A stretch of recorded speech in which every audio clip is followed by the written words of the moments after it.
तर आता आंब्यांचा सीझन म्हटल्यावर काय मजाच मजा असते. तर रोज इथे उठून आंबे पिकलेत का नाही हे चेक करायचं काम चाललेलं असायचं.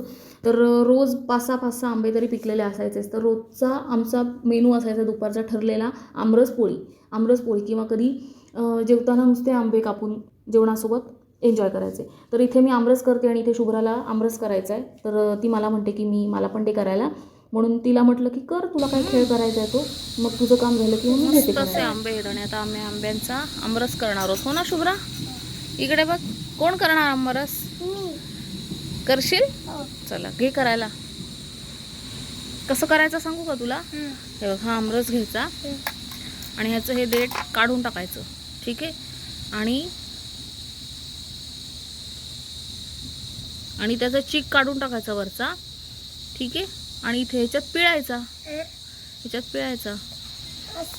हो, त्याचा चीक काढ ना आधी. वरचा चीक काढावा लागतो. हा वरचा चीक आहे ना, मी तुला काढून देऊ का? हे घे. आता हा पीळ ह्याच्यात, हा ह्या साईडनी त्या पातेल्यात पीळ जोरात. असं दाबत गोल गोल गोल फिरवायचा. हा, आला आमरस आला. अजून अगं बाई, तिथून नाही ग सोनू, ह्या साईडने बघ, ह्या साईडने. तर आता इथे आईचं काम चाललंय, लाडू करायचे, ड्रायफ्रूटचे लाडू करायचे. तर आम्ही मुलं घरी आलो की आईचं हे नेहमीचं ठरलेलं असतं की एक 15-20 लाडू किंवा जसे जमतील तसे लाडू आई बांधून देत असते. तर भाऊ आता खूप दिवसातून आला, आता तो थोडा लांब असतो, त्यामुळे तो 4-5 महिन्यातनं एकदा येतो, त्यामुळे त्याच्यासाठी सुद्धा लाडू पाठवून देणार आहे. त्याचबरोबर आता सागर आम्हाला सोडून आता घरी परत चालला आहे, त्यामुळे मग त्यालासुद्धा आई लाडू देणार आहे. रोज ऑफिसला जाताना वगैरे एक थोडासा तोंडात टाकला की थोडीफार नाश्त्याची भूक भागून जाते त्यासाठी. तर इथे भरपूर असे ड्रायफ्रूट्स, खारीक पावडर किंवा भरीला थोडीशी कणिक घातली, त्यामुळे लाडू वळायला पण बरे पडतात. खजूर घेतलेला आहे आणि मस्त असे साजूक तुपामध्ये आई तिच्या पद्धतीने ती लाडू करत आहे. आणि आईचं काम झालेलं आहे. तिला म्हटलं आता तू थोडासा आराम कर, कारण आमची इथे भरपूर गरमी आहे. किचनसमोर उभं राहणं म्हणजे भयंकर एक संघर्ष असतो.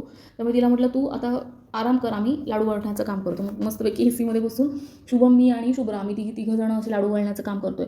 तर शुभमसुद्धा लाडू वळण्यात किंवा कुठलंही काम करण्यामध्ये एक्सपर्ट आहे. आमच्याकडे अशीच सवय आहे, लहानपणापासून मी असंच बघत आलेली आहे की आमच्याकडे मुलगी म्हटल्यावर तिनेच काम करायला पाहिजे किचनमध्ये किंवा तिनेच सगळं, तिला स्वयंपाकातलं सगळं आलं पाहिजे असं काही नाही. आमच्याकडे मुलांनासुद्धा सगळं येतं. इवन माझे बाबा, काका, माझे आजोबा, ह्या सगळ्यांना स्वयंपाकातलं व्यवस्थित करता येतं. म्हणजे आमच्याकडे तरी अशीच पद्धत आहे की असं नाही आहे की पुरुष लोक आहेत म्हटल्यावर त्यांना सगळं आयतं हातात आणून द्यायचं, असं नाही. आमच्या इथे सगळे मिळून काम करतात. रोज नाही, पण कधीतरी घरातल्या एका बाईला बरं नसेल किंवा थकली असेल तर मग हे उठून जेवण बनवून देतात. बायको शोध आली, मग लग्न कर. नवरी बायको शोध, ठीक आहे. तू नवरी माझा बायको पार्वती. हे बघ, त्याला म्हण, इकडे बघ, नीट बसायचं. त्याला म्हण, ए शुभ्रा, त्याला म्हण तुला शोधता येत नसेल तर आई बाबांना सांग, आई बाबा शोधतील. सांग मामा, तुला शोधता येत नसेल तर आई बाबांना सांग शोधायला. तू शोध ना. मग हे बघ नवरी बायको, सागरची नवरी बायको. सागरच गेलाय लग्न करायला.